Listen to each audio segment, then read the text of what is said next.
어떤 집에는 죽어가는 난도, 화초도 살리지만 어떤 집에는 살려놓은 화초도 다 죽여버리는 집이 있어요. 화초도 그렇고 사람도 그렇고 짐승도 그렇고 사랑을 주는, 그래서 사랑을 받는 것들은 다 싱싱합니다.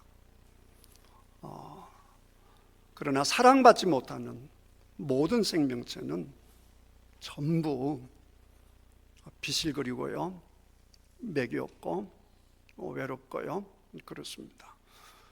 그러니까 사람이 언제 가장 멋있느냐, 언제 가장 예쁘냐, 사랑하고 사랑받을 때입니다. 사랑하고 사랑받으면 얼굴에 꽃이 피죠. 화장품을 안 발라도 예쁩니다. 근데 미움을 받고 미움조차 받지 못하는 분들, 이게 무슨 말이냐? 사실은 미움조차 받지 못하시는 분들이 사실은 더 외로우신 분들인데, 요양병원 같은 곳이나 그냥 집에 사시지만 아무도 관심을 가져주지 아니해서 너무 외롭게 지내시는 분들이 많단 말이에요. 그런 분들은 사는 게 아니죠. 왜 그럴까요? 왜? 사랑을 받지 못하면 사람들이 외롭고 병들고 결국에는 견디다 못해서 스스로 목숨도 버리지 않습니까? 그걸 우리는 고독사다 그러는 것이죠. 아무도 돌봐주지 아니했기 때문입니다. 그런데 여러분들이 아셔야 될 것이 있는데, 어떤 사람이 나를 사랑한다라고 해서 그 사랑이 나를 충족시킬 수 없습니다. 또 내가 어떤 취미를 가지고 있다라고 해서 그 취미를 너무 사랑한다라고 해도 그 취미가 나를 채울 수가 없습니다. 심지어 어떤 분들은 너무 외로우니까, 사람이 없으니까 하나님이 원래 배필로 만들어주신 짐승하고 사는 사람이 많죠. 그래서 집에 들어오면 강아지든 고양이든 꼬리를 흔들며 아는 척을 하고, 또 아침에 일어나지 않으면 일어나지 않는다고 얼굴을 부벼대고 올라타서 난리를 치고, 이렇게 하니까 나의 관심을 가져주는 그 함께하는 동물이 사랑스러워서, 함께 했던 반려동물이 죽으면 가족보다 더 슬퍼하는 사람들이 있어요. 그래서 반려동물이 죽었는데 찾아오는 우울증이 꽤 많습니다. 떨어져 있는 자식들, 떨어져 있는 부모님들, 옆집에 사는 사람들이 관심 갖지 않는데 집에 가면 고양이든 강아지든 나를 알아주고 나를 사랑해주고, 그래서 위로가 되었는데 어느 날 그 반려동물이 가버리고 나면 심하게 우울증이 와서 현대에는 반려동물 때문에 오는 우울증 환자들이 꽤 많습니다. 지금 우리가 어릴 때랑 비교를 해보면 너무나 부유하고 너무나 잘 사는데 사람들은 오히려 힘들어합니다. 가난했을 때는 외로울 틈이 없었습니다. 한 집에 식구들이 6에서 10명, 15명씩. 저는 북적북적거리니까 외로울 시간도 없고, 사람끼리 부딪히느라고 배고프지만 그렇게 잘 살았는데, 지금은 냉장고에 먹을 것이 차고 넘쳐도 외롭고 배고픈 거예요. 먹어도 배고픈 거예요. 그래서 많은 사람들이 잠을 못 자고 우울증이 심한데, 설령 나를 사랑하는 반려동물이 있다라고 해도, 내가 너무 사랑하는 화초가 있다라고 해도, 사람이 있다라고 해도 그것이 나를 충족시키지 못합니다. 그 이유는 여러분 한 분 한 분들이 우주보다 크기 때문에 그렇습니다. 여러분 한 분 한 분들이 우주보다 큰데 무엇으로 여러분의 그 우주를, 여러분의 그 속을 채울 수가 있겠습니까? 이 노래 가사 보게 되면 책 덮으면 그랬는데, 이 가사를 쓰신 분은 책을 굉장히 좋아하시는 분이거든요. 책을 많이 지으신 분이에요. 그러니까 아무리 좋은 것을 가지고 자기를 어떻게 해보지만, 그러나 사랑 없이는 살 수 없다라고 하는 이 고백은 사실은 우리 모두가 느끼는 겁니다. 또 스스로 알지 못하지만 심리적으로 들어가 보면 결국에는 사랑 때문에 그런 거예요. 왜 그런 거 하니? 우리가 전부 다 사랑으로부터 왔기 때문에 그렇습니다. 사랑 없이 존재하는 생명체는 하나도 없습니다.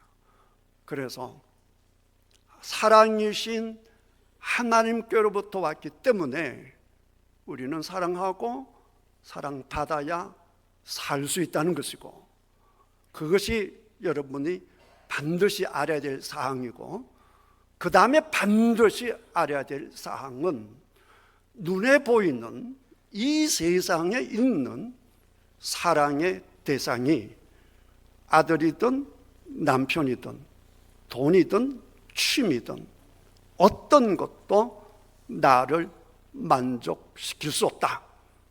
이유는 내가 우주보다 크기 때문이다.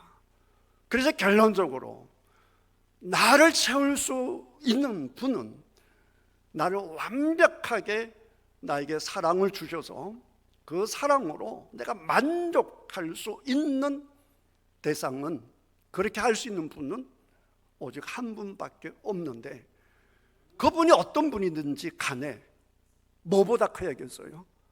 우주보다 커야 되는 거예요. 내가 우주보다 커야 되는 거예요. 내가 우주보다 크니까. 우주보다 큰 존재만이 나를 채울 수가 있는데, 시간과 공간 속에서 이 시간과 공간보다 크신 분이 한 분밖에 없죠. 그 분이 어떤 분이신가? 시간과 공간을 만드신 하나님이라는 사실이에요. 그래서 여러분들이 하나님만 믿게 되면 하나님 사랑 안에서 당당한 삶을 살게 된다라고 하는 것입니다. 성경에 보면 아가서라고 하는 성경이 있습니다. 성경이, 목사님, 성경이 있는데 뭐 성경 속에 또 책이 있다, 또 성경이 있다 그래요. 처음 오신 분들은 그런 생각 하실 수가 있으신데, 성경이라는 제목 속에 66권이 들어가 있어요. 66권을 총 합쳐서 그냥 성경이라고 하는데, 그 중에 아가서라고 하는 책이 있습니다. 이 책 속에 이런 고백이 있습니다. 나는 내 사랑하는 자에게 속하였고 내 사랑하는 자는 내게 속하였으며. 이 쉽게 말하면 뭡니까? 나는 네 거, 너는 내 거, 이 표현입니다. 서로가 사랑하는, 완벽하게 사랑하는 그런 고백이죠. 그런 고백일 때 어떤 고백이 나오는가?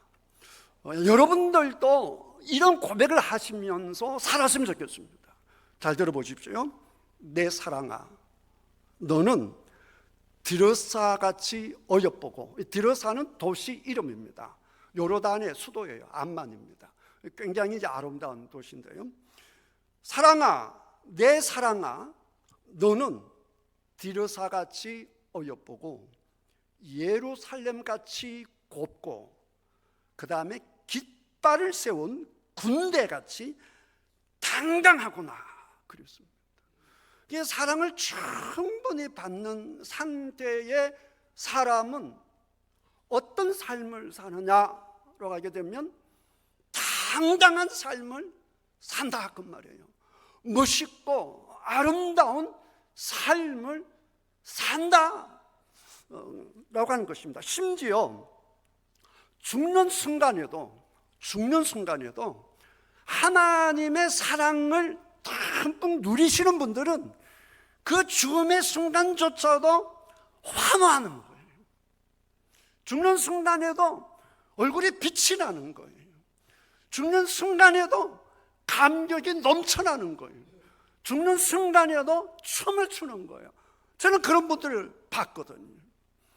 그러니까 가장 두렵고 가장 외로운 그 죽음의 순간조차도 사랑받는 사람은 그 순간조차도 당당하게 숨을 거둘 수 있다라고 하는 것입니다. 왜 그런가 하니 숨을 거두고 나면 내 사랑하는 님이신 예수님 품에 안기니까 그 순간조차도 기쁘고 감사한 것이죠. 그러니 여러분들도 꼭 예수님 믿으시고 당당한 삶을 사시기를 주님의 이름으로 축복합니다. 또 그 사랑을 듬뿍 받았던, 그 사랑을 알았던 다윗이 이렇게 고백하잖아요. 여호와는 나의 목자시니 내게 부족함이 없으리로다. 내가 사망의 음침한 골짜기를 다닐지라도 내가 해를 두려워하지 않을 것은 주께서 나와 함께 하심이라. 나를 사랑하시는 분이 나와 함께 하시기 때문에 죽음의 골짜기를 지나도 두렵지 않다, 이 고백을 하는 겁니다. 심지어 그는 전쟁 앞에서도 이런 고백을 합니다. 여호와는 나의 빛이요 나의 구원이시니 내가 누구를 두려워하리요. 우주 만물을 만드신 그 하나님의 사랑을 받고 있는 내가 세상에 두려울 것이 뭐냐라고 하는 것이니, 오늘 나오신 모든 여러분들이 하나님의 사랑을 받고 사는 그런 복을 누리시기를 주님의 이름으로 축복합니다. 근데 목사님, 나는 오늘 교회 처음 나왔고 나는 평생 하나님을 안 믿어서, 목사 같은 양반은 하나님을 믿었으니까 하나님께서 사랑하시겠지만 나는 오늘 교회 처음 나왔고 또 60년, 70년 교회도 안 다녔는데 하나님께서 나를 사랑하시겠어요?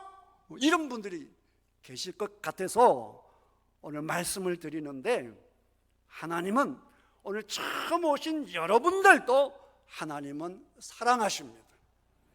내가 잘못한 게 많은데요. 잘못한 여러분들도 우리 하나님께서 사랑하십니다. 이걸 처음부터 하나님은 그 모습을 보여주셨는데, 그 대표적인 말씀이 오늘 읽은 말씀입니다. 오늘 읽은 말씀을 보면 여호와 하나님이 아담과 그의 아내를 위하여 가죽옷을 지어 입히시니라 라고 했습니다. 그러니까 성경을 잘 모르신 분들은 비싼 가죽옷을 입혔구만 이렇게 생각할 수 있는데, 그것보다 더 중요한 의미가 있습니다.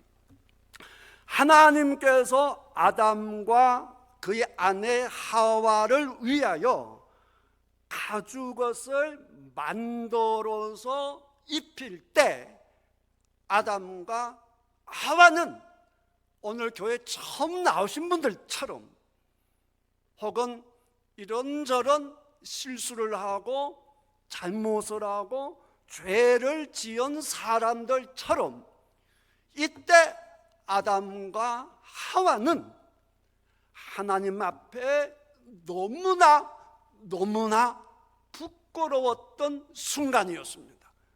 무슨 얘긴고 하니, 하나님께서 하지 말라고 한 것을 해서 큰 죄를 범한 거예요. 여러분들이 잘 아는 것처럼 그 교회 안 다니는 사람도 알잖아요. 무엇을 따먹었다? 선악과를 따먹었다, 그 말입니다. 하나님께서 아담에게 그랬거든요.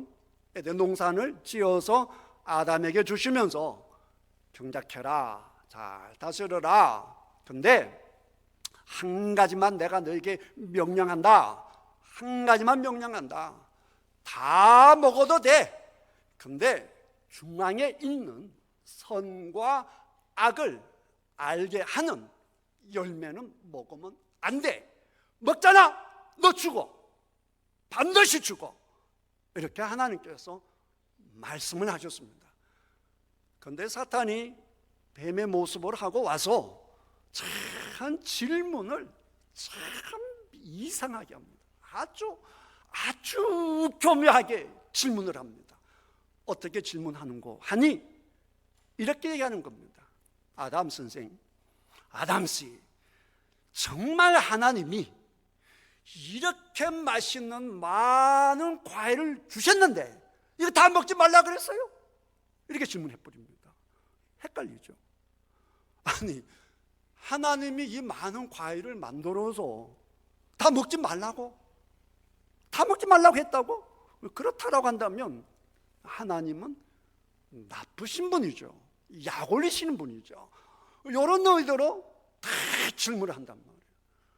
하나님은 분명 다 먹으라고 그랬거든요. 다 먹고 하나만 먹지 말라고 했는데 이 사탄은 얼마나 교묘하게 질문을 던지는지 다 먹지 말라고 해서 그럼 바로 만들었어. 이런 식이란 말이에요.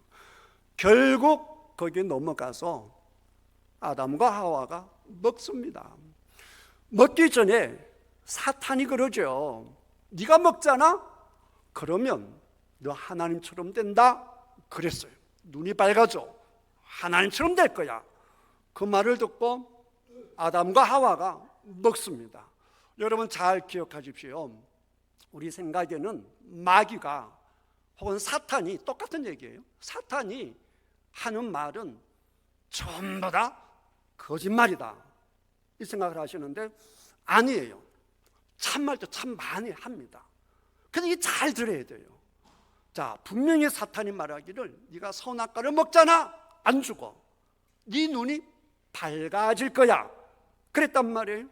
근데 아담과 하와가 그 과일을 먹었더니 정말 사탄의 말처럼 눈이 밝아졌어요.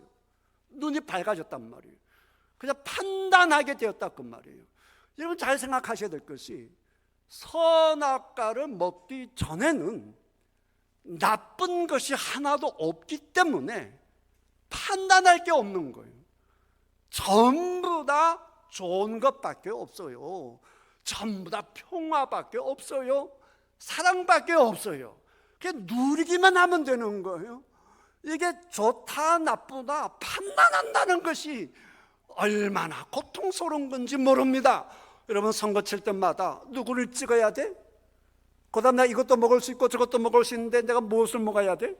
하는 이 모든 판단들, 이것들이 사실은 굉장히 어려운 것이거든요. 근데 원래는 판단할 필요가 없었단 말이에요.